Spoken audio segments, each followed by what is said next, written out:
හැටන් කඳුකරයේ තේ ආයවල් මති නැදියන මීදුම් සලු අතර සැඟවී ඇත්තේ කිසිදා ලොවට හෙළිනවුණු රහස් සමුදායකි. නිල්වන් කඳුමුදුන් සිපගනිමින් හමායන සීතල සුළඟ පාරම්පරික මහගෙදර ජනේල පියන් මත වැදී ඇති කරන්නේ අමුතුම තාලයකි. විශ්වවිද්‍යාල නිවාඩුවට සිය ගම්පියසට පැමිණි හර්ෂට මේ වතාවේ තම උපන් බිම දැනුනේ වෙනදාට වඩා වෙනස් අයුරකින්. ඔහුගේ පියාගේ අකල් වියෝවෙන් පසු මහගෙදර පාළුව තවත් තීව්‍ර වී තිබුණි. මාලිනී එනම් හර්ෂගේ මව ඒ විශාල දේපල සහ තේවතුයාය පාලනය කළේ යකඩ ගැහැණියක ලෙස වුවත් ඇයගේ දෑස්පතුලේ කිසිවෙකුටත් නොපෙනෙන තනිකමක් තැවරී තිබුණි. හර්ෂ සාලේ වාඩි වී පොතක් කියවමින් සිටියේදී මිදුලේ ගේට්ටුව හැරෙන හඬත් සමග අමුතුම සුවඳක් වාතයට මුසු විය. ඒ සුවඳ හර්ෂට නුපුරුදු වුවත් ඔහුගේ හදවතේ කොතනක හෝ ඒ සුවඳට ඉඩක් වෙන්ව තිබුණාක් මෙනි. හර්ෂ පුතේ මේ බලන්නකො කවුද ඇවිත්ින්නේ කියලා. මවගේ හඬ ඇසුණු සෙනින් හර්ෂ සාලයට පැමිණියේය. එහි පැරණි තේක පුටුවේ වාඩි වී සිටි කාන්තාව දුටු හර්ෂ මොහොතකට නතර විය. ඇය හැඳ සිටි නිල් පැහැති සාරිය වැස්සට තෙමී තිබූ අතර ඇයගේ මුහුණේ තිබුණේ කාලය විසින් නිර්මාණය කරන ලද සංවේදී සිතුවමක් බදු පෙනුමකි. ඇය අසලව වූයේ ඊතා පැරණි අගුළු දැමූ දැවමේ පෙට්ටියකි. මේ සෝමා මතකද දන්නේ නැහැ ඉස්සර අපේ වත්තට දලු කඩන්න ආවේ. දැන් අවුරුදු ගණනාවකට පස්සේ මාව බලන්න ඇවිත්. මාව පැවසුවේ මද සිනහවකිනි. සෝමා හර්ෂ දෙස බැලුවාය.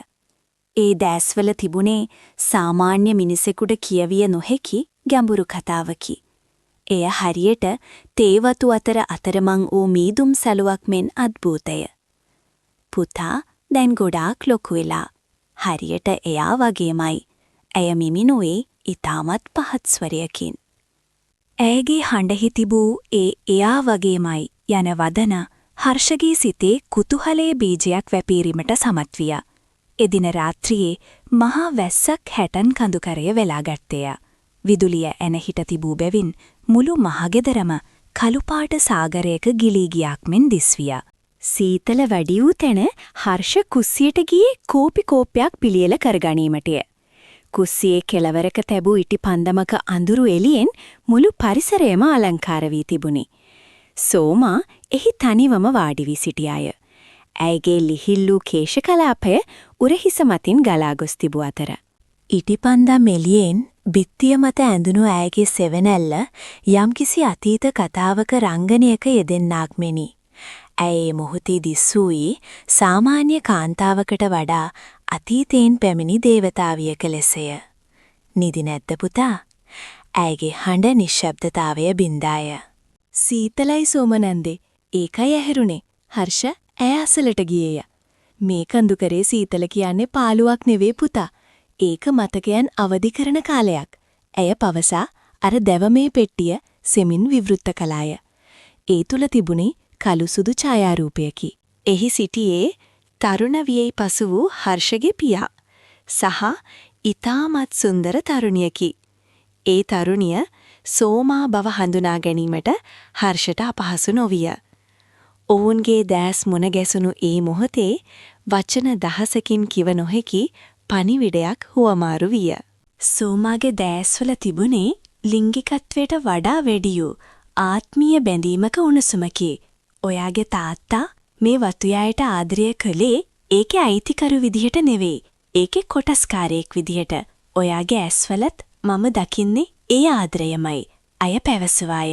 ඇයගේ ස්වරයත් ඒ මන්දගාමී බැල්මත් හර්ෂ තුල ඇති කලේ පෙර නොවූ විරූ කම්පනයකි. ඒ හරියට තමා කිසිදා නොදැකපු අතීතයකට බලහත්කාරයෙන් ඇදගෙන යන්නාක් වැනි හැඟීමකි. පසුදා උදෑසන මීදුම තදින්ම පැතිරී තිබුණි. සෝමා පැරණි පුරුද්දට මෙන් වත්තට ගියේ තේ දලු නෙලන ආකාරය නැරඹීමටය. හර්ෂ ඇය පසුපසින් ගියේ ඇයගේ ජීවිතය ගැන තවත් දැනගැනීමේ රිසියෙනි. තේ පදුරු අතරින් ඇය ගමන් කරන විලාසය ඊටමත් රිද්මයාලුකූල විය. ඇයගේ සෑම අතැංගිලි චලනයකම තිබුණේ සොබාදහම සමග ඇති වූ සහජීවනයකි. හදිසියේම අහස අඳුරු වී නැවතත් මහා වර්ෂාවක් ඇදහැලෙන්නට විය. ඔවුන්ට වත්ත කෙළවරේ තිබූ පැරණි මුරමඩුවකට දිවයාමට සිදුවිය. මඩුව තුල තිබුණේ තේදළුවල නැවුම් සුවඳ සහ පැරණි ලීවල දැවමය ගන්ධයයි. වැස්සට තෙමුණු සෝමාගේ සිරුර සීතලෙන් වෙව්ලන්නට විය. ඇයගේ වෙව්ලීම දුටු හර්ෂට ඇය කෙරෙහි ඇති වූයේ අනුකම්පාවට වඩා වැඩි වූ ආරක්ෂා කර ගැනීමේ හැඟීමකි. නැන්දට ගොඩක් සීතලයි වගේ. හර්ෂය ඇය අසලට වී හිඳගත්තේය.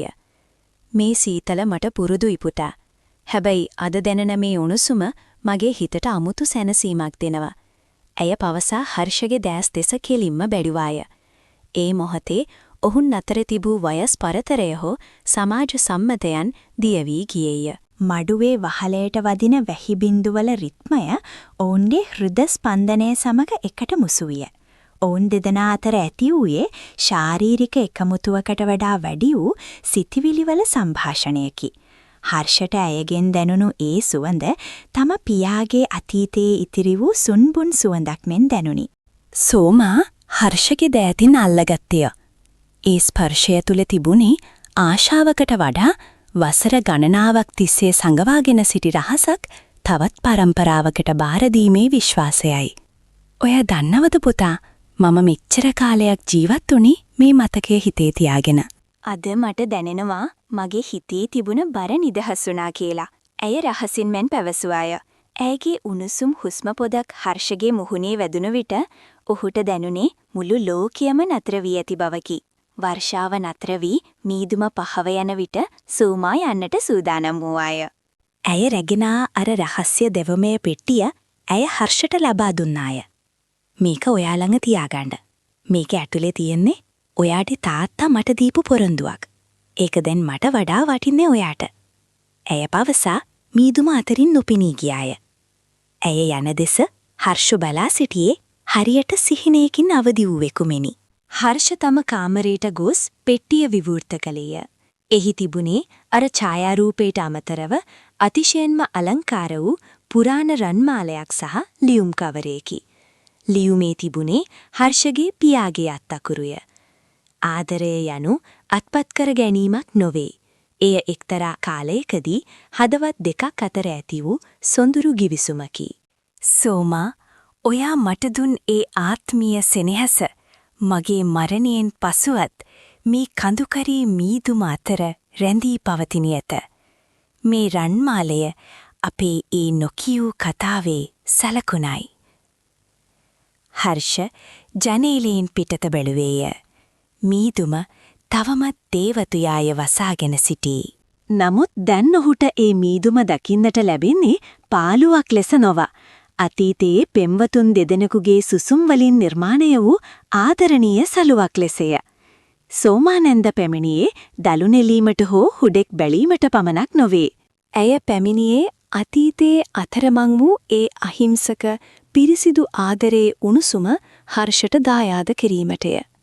ජීවිතය යනු පුදුමාකාර චක්‍රයකි. අතීතයේ වැපුරූ ආදරය වර්තමානයේ මීදුම අතරින් නැවතත් අප සොයා පැමිණෙන්නේ කිසි කෙවුත් බලාපොරොත්තු නොවන අයුරිනි. හර්ෂ මාලේ අතටගෙන එය සිපගත්තය. ඔහුට තවම්මත් සෝමාගේ සුවඳ දැනෙන්නක් මෙනි. එය සිරුරැක සුවඳක් නොව ආත්මයක සුවඳකි. මීදුම අතර සැඟවුණු ඒ රහස දැන් ඔහුගේ හදවතේ සදාකාලිකව තැන්පත් වී ඇත.